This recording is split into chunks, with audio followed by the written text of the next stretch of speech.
et bienvenue dans mes petits papiers. Je suis Judith, je suis démonstratrice Stampin' Up dans le nord de la France. Et le projet que je vous propose de réaliser aujourd'hui, c'est une petite carte au pliage un peu original. Ici, c'est le prototype. On va en faire une version jolie ensemble tout de suite. Voilà, on l'ouvre et on soulève pour avoir une surprise. Vous avez déjà un aperçu du poinçon qu'on va utiliser. Allez hop, c'est parti. On réalise ensemble une jolie carte, une jolie version de cette carte ensemble tout de suite. Une fois n'est pas coutume, pour cette carte, on va partir d'une feuille de papier cartonné complète. On va marquer plusieurs plis. Les plis vont être aussi différents de d'habitude. Je ne sais plus où j'ai mis mes notes. Eh bien, je vais tenter de vous le faire de mémoire. On va marquer un pli habituel à 14,85 cm. Ça, c'est facile. On va en marquer ensuite 1 à 10,4 et un deuxième à 10,6. C'est pour constituer une petite épaisseur. Et puis on va en enlever une partie. Donc si je tiens ma carte dans ce sens-ci, on va garder ces trois parties-là. Et on va enlever celle-ci plus la petite bande, la petite épaisseur. Et ça, je vais le faire au coupe-papier avant d'avoir marqué les plis définitivement, parce que là la découpe deviendrait un peu plus compliquée. Donc je me mets la tête au-dessus en espérant ne pas être devant vous. Je me place à la hauteur de ce pli là et je remonte. Voilà, et puis je vais faire la même chose ici. Je vais me placer à la hauteur de ma découpe précédente. Et cette fois-ci, comme je vais enlever cette partie-ci, je descends. Hop, voilà, j'obtiens ce modèle-ci que maintenant je vais pouvoir plier. Donc je replie cette partie-ci vers le bas. J'attrape mon plioir. Et là, je ne me casse pas la tête avec mes deux plis. Simplement, je rabats ma carte en la positionnant de façon à ce qu'elle soit bien placée de ce côté-ci.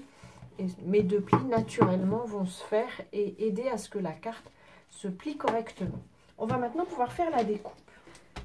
Cette carte, j'ai décidé de la décorer avec la collection Jardin des Prés qui n'est pas dans les catalogues papier. Elle se trouve uniquement sur le site, mais vous pouvez bien entendu le commander en vous adressant à moi ou directement sur la commande. On a donc le set de tampons, je vous montrerai après. J'ai déjà préparé mes décorations pour ne pas vous saouler avec ça. Et dans les poinçons, on a ce poinçon-ci. Et puis d'autres qui permettent de découper les petites formes que j'ai préparées auparavant. Mais c'est celui-ci qui m'intéresse pour l'instant.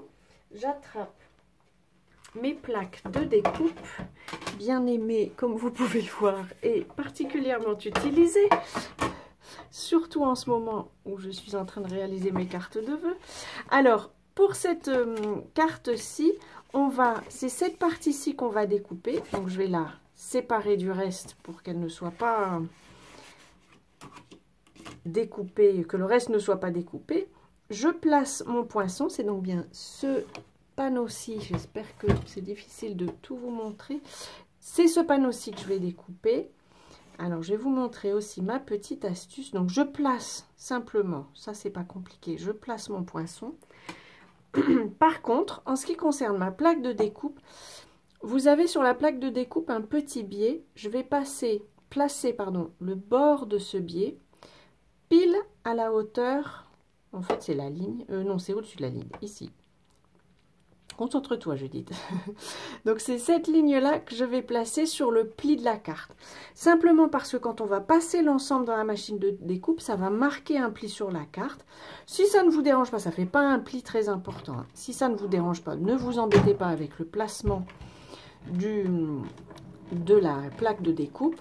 Si vous voulez quelque chose de bien net, il suffit de suivre ce petit principe qui est vraiment tout simple. Donc là, vous voyez, on n'a pas de marque. Ici, j'ai bien ma petite partie qui s'en va. Voilà, on a terminé notre découpe. On va pouvoir passer à la suite de la décoration. Pour la suite de la décoration, j'ai prévu pour le devant, on va commencer par le devant. J'ai découpé un morceau de papier de la série Design qui lui est assorti. Ça s'appelle Méandre des Prairies. Je trouve ça joli comme tout. On a plein de paysages qui sont très sympas, très printaniers. alors que les fêtes sont terminées. Moi, j'aime bien viser le printemps. Et là, on est bien parti. Je vais, alors que le temps, lui, par contre, n'est pas bien parti en ce qui me concerne. Il fait très moche. Je vais placer ce panneau ici. J'ai réalisé ma petite brouette que j'ai envie de déposer ici sur le devant. Je vais la mettre avec des petites mousses.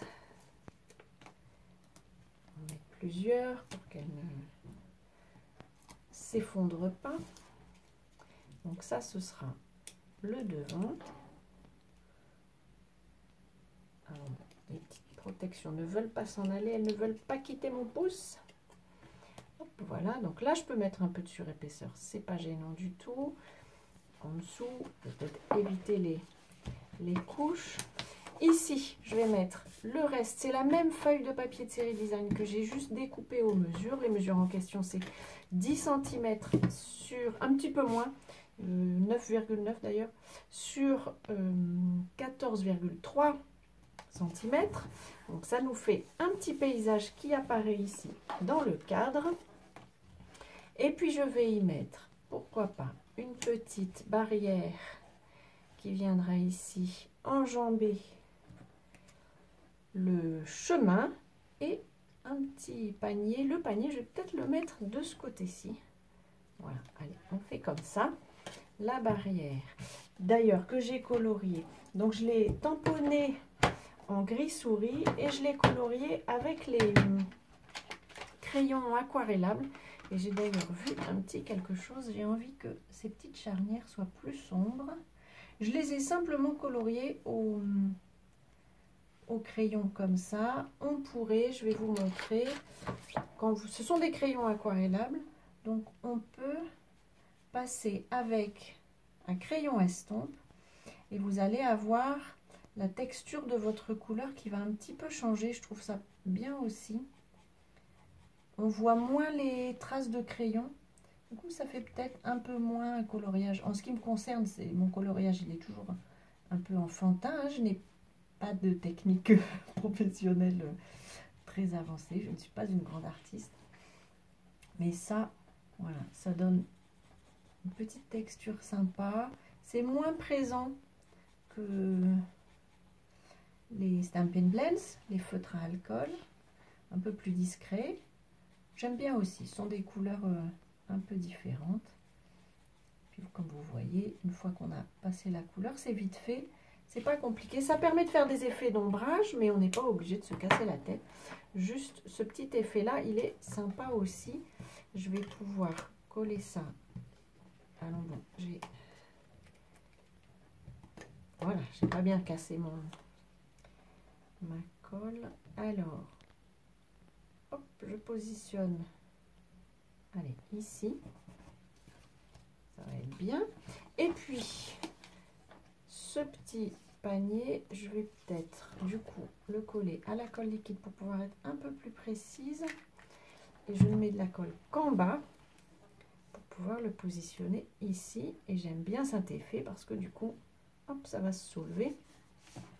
Voilà, vous pouvez jouer comme ça avec vos petites décorations. Ça va faire sympa comme tout. Et dans mon esprit, c'est à cet endroit-ci que je vais pouvoir écrire le message au destinataire de la carte. Pour l'instant, je n'ai pas encore mis de souhaits, mais les souhaits de ce set de tampons sont nombreux. Qu'est-ce qu'on a? Notre amitié est ma plus grande richesse. Il faut fêter ça. Chaque jour rapporte sa récolte de bonheur. Je trouve ça sympa, ça. Amitié. Et juste comme ça, celui-là, c'est probablement celui que je mettrai. Je trouve que le paysage s'y prête. Voilà, c'était vraiment une carte toute simple. Je vous ai pas dit, c'est une adaptation d'une carte de Les Shannon. Il y avait longtemps que j'en avais pas fait, me direz-vous. Mais j'aime bien ces cartes. Elle en a toute une série qui est en anglais et en pouces. Donc, je vous en propose la version en centimètres que je lui transmettrai d'ailleurs comme je fais toujours. Voilà, je vous souhaite... J'espère que cette carte vous aura inspiré. Si c'est le cas, pensez au petit pouce. Et puis, avant notre prochaine rencontre, je vous souhaite de passer de belles journées créatives. Et bien entendu, je vous embrasse.